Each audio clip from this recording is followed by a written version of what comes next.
Assalamualaikum warahmatullahi wabarakatuh. Bretes, apa kabar? Selamat menjalankan ibadah puasa untuk hari ini. Mudah-mudahan ibadah puasanya nih diberikan kelancaran, kemudahan. Nah, hari ini saya tidak sendiri.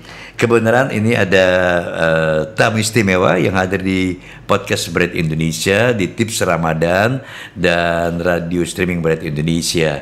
Tolong diperkenalkan dong, siapa ini? Asik gitu. Oke. Saya Meni. Iya.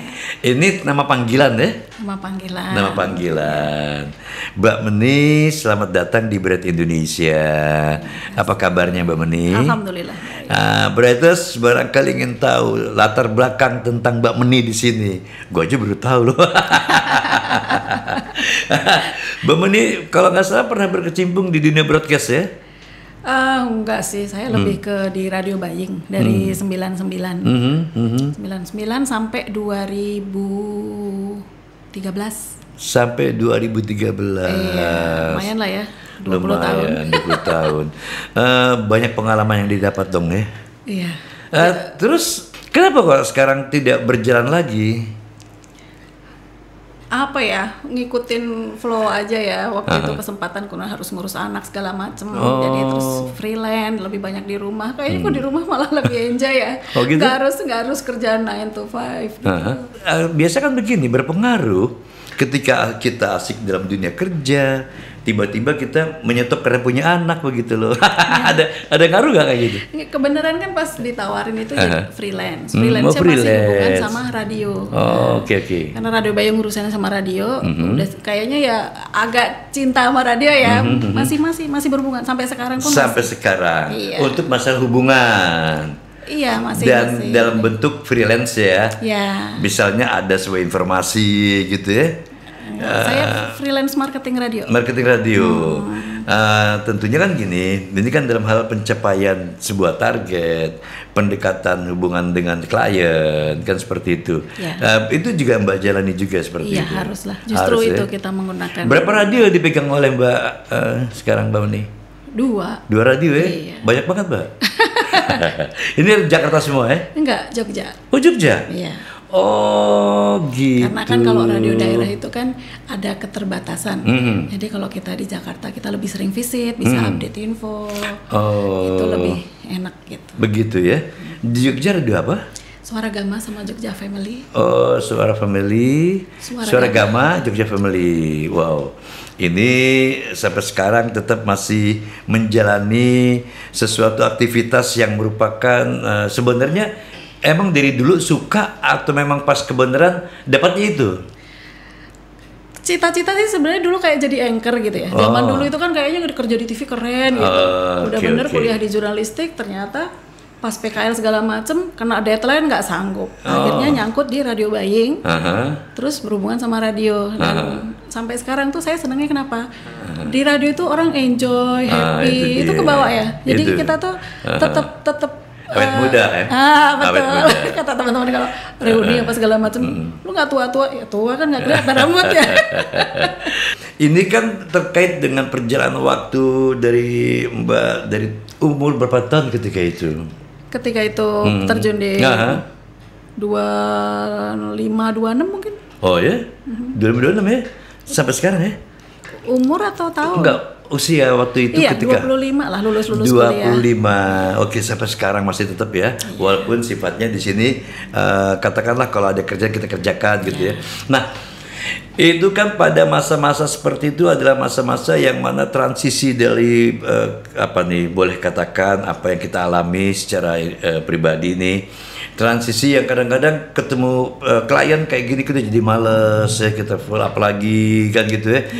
Kadang-kadang muncul lagi semangat kita yang terkadang kita juga merasa gue malas yang sehingga ini sebenarnya harus datang hari ini karena kita malas jadi akhirnya terabaikan gitu loh. Hal seperti itu apakah pernah terjadi? Pasti itu berulang. Kalau udah kayak gitu better sih stop dulu. Cari apa nih passion kita. Kalau saya kan sering dengerin lagu dulu atau apa, cari yang biar otaknya nih, aduh entar dulu deh gitu. Ntar kalau udah ini moodnya balik lagi, kita baru fokus lagi. Karena kalau orang udah jenuh, udah malas, kadang-kadang gitu, ya Allah ini lagi nih susah nih gini-gini, ya Allah ini, udah jalan aja dulu, mau makan kayak kemana atau apa gitu. Nanti kalau udah moodnya balik lagi, karena itu memang jobnya kita, harus kita kerjain, kita yang bikin prioritas kan, ini harus selesai kapan, oke berarti aku harus ngerjainnya kapan, nah udah. Dan nanti udah fokus baru kita kerjain lagi dengan pikiran yang fresh, jadi tidak terbebani gitu. Jadi sedikitnya ini adalah semacam pelarian sebenarnya, biar kita lebih fresh lagi, termotivasi lagi. Tapi gini Mbak, yang terkadang kan gini, ketika kita menghadapi klien ya, secara individu kita pribadi lah, dengan produk apalah, diri kita seperti tidak pernah ada sesuatu hal yang membuat kita jadi up, karena jawaban dari klien kan kayak gitu. Itu juga sering terjadi seperti itu. Iya, dan kadang-kadang kan kalau meeting jarang berdua, mungkin kalau ada temen ya ice breaking aja, kita bikin apa joke atau celotehan atau misalnya mungkin sebelumnya kita pernah kenal atau apa. Iya, biar bangun suasana lagi, biar nggak yang ibaratnya udah nggak kayak kita dengerin presentasi, kadang-kadang kan ngantuk terus ngantuk loyo malas gitu ya. Ya cheer up lagi aja gitu. Nah ini sejalan dengan apa yang menjadi tema kita hari ini. Di perbincangan kita adalah tentang mengatasi rasa malas.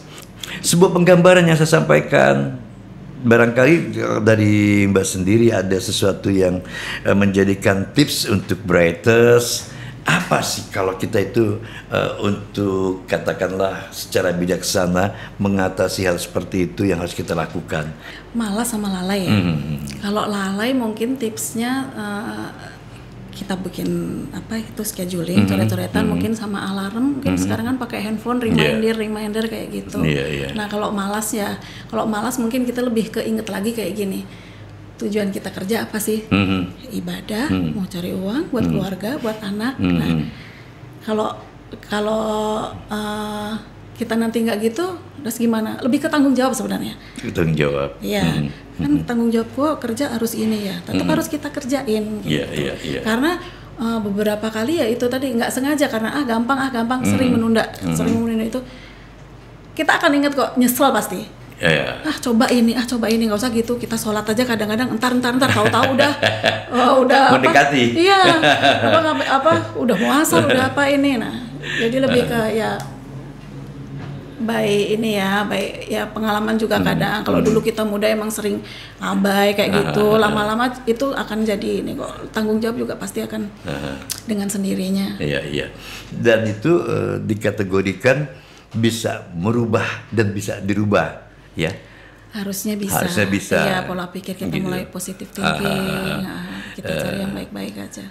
Terpenting adalah jangan membuat asik kita untuk jadi orang malas ya. Kan seperti itu. Kadang-kadang cari me time atau waktu malasnya sendiri. Mungkin Sabtu Minggu ada, saya aja udah mak-mak gitu. Kalau misalnya ini Minggu 3 jam ibu nggak boleh diganggu, udah. Kita gunakan waktu untuk itu. Itu adalah waktu kita sendiri untuk kita berhappy ria. Atau misalnya mau balas dendam, mau tidur hari Minggu, mau tidur lama ya silahkan. Oke. Nah, sebuah kesuksesan itu bisa kita raih dari apa yang kita capai adalah kita memiliki sebuah motivasi. Cuma ya itu dia kembali lagi kan kepada individu kan.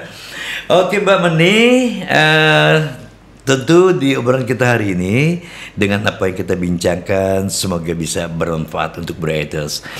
Setuju. Oke, Brighters terima kasih ya, dan Mbak Meni terima kasih. Terima kasih Mas. Oke, dan saya Sun Sumantri bersama Meni pamit undur. Wassalamualaikum warahmatullahi wabarakatuh.